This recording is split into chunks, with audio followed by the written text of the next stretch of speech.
Hey guys, this is Miriam at High Life Auto. I am out doing a video test drive on a 2013 Chrysler 200. If you've never been on my video test drives before, the way it works is I drive the vehicle on video and I tell you what I see, hear, think, smell, and feel to give you the best indication of being in the driver's seat without actually being in the driver's seat. I'm not a mechanic and this is not meant to be a 182-point inspection. Rather, this is meant to be a sneak peek into how the vehicle drives and any potential issues I notice as we're going along. So we'll take a look around the vehicle, we'll take a look under the hood, and then we'll go for a drive.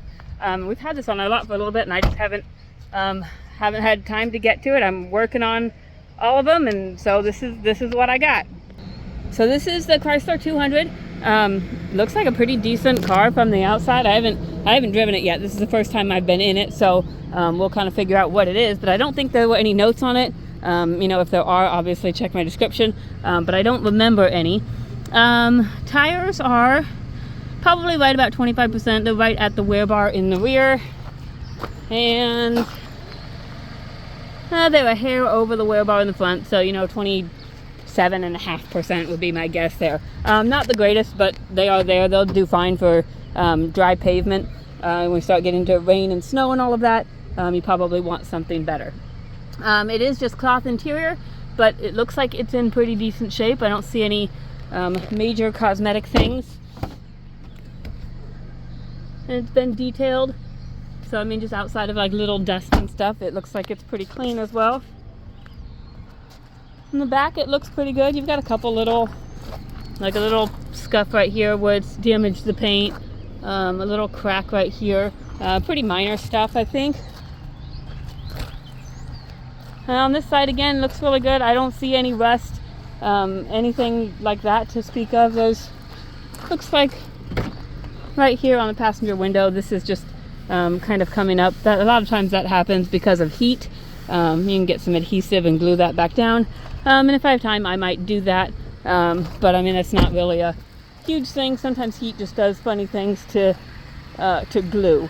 I have noticed a couple little areas, like maybe hail damage or something, right there. There's some hail damage on the roof. Still minor stuff, and I don't know if you can even see it on the camera.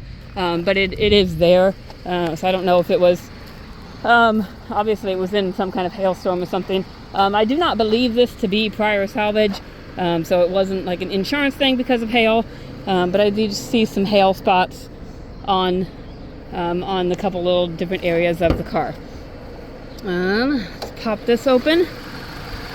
We've got the 2.4 in there, so I think that makes this a 4-cylinder. Which is pretty good for fuel efficiency. So we'll check that out and see what that means as we're driving. Okay. All right, we've got 134,000 miles on here. You see the LCD kind of flickering and stuff. That does not actually do that. That's just a reaction with the camera. Every once in a while you'll see that'll flash change oil. The oil change is due at 135,974, so about 1,300 miles. So either they didn't reset it, or it's giving you a warning, you know, almost 1,500 miles in advance, which is kind of weird, but you know, I've seen weirder things. So, but no other lights on the dash. There was a check engine light, but it was battery related. It said low voltage and stuff, just because I had to jump it. So I'm going to see if that comes back. Definitely if that comes back, we'll check it when you get here, but for right now there's nothing else there. It was just a low voltage code, is what that was. So there's that. I've got the air conditioning on. Air conditioning blows cold. Just for the fun of it, we'll try the heat and just make sure that works come winter time, so you have that. Radio works.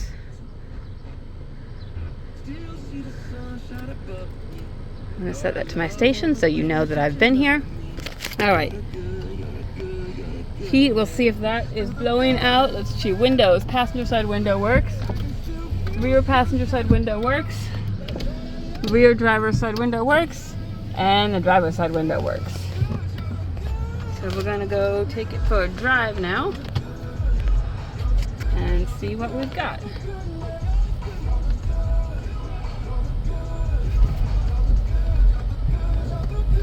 Turn off the radio just so that we can hear anything that might be going on with the car. It feels good just starting out. It has good acceleration.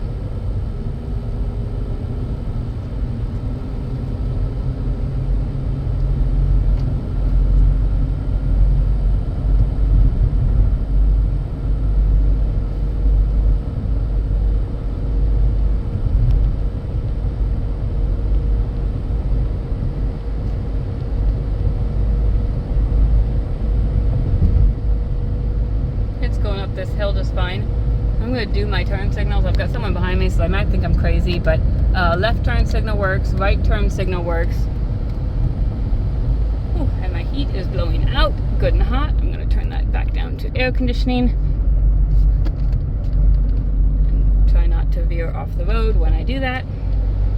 Alright, air conditioning. Whew, that got hot real quick. Alright, it's driving smooth. I don't hear any suspension noise.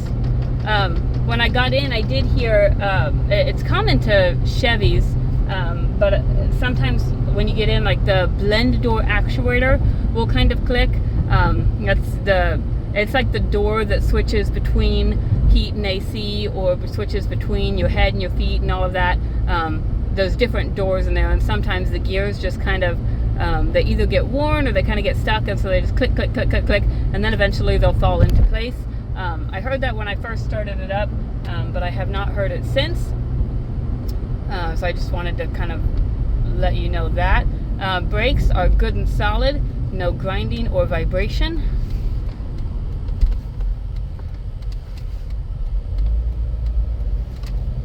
We'll get our cruise checked. Let's see, on. I don't have a cruise indicator anywhere, so let's see.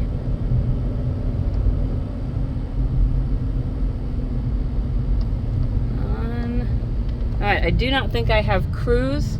I've been pushing on, and there's no indicator anywhere, and it's not working, so I don't know if there's an issue with these buttons right here, because there's nothing that comes on and it doesn't set. So I'm going to say that the cruise does not work right away. Might be a button thing, might be a fuse thing, might be any number of things. So we'll kind of just keep that in mind.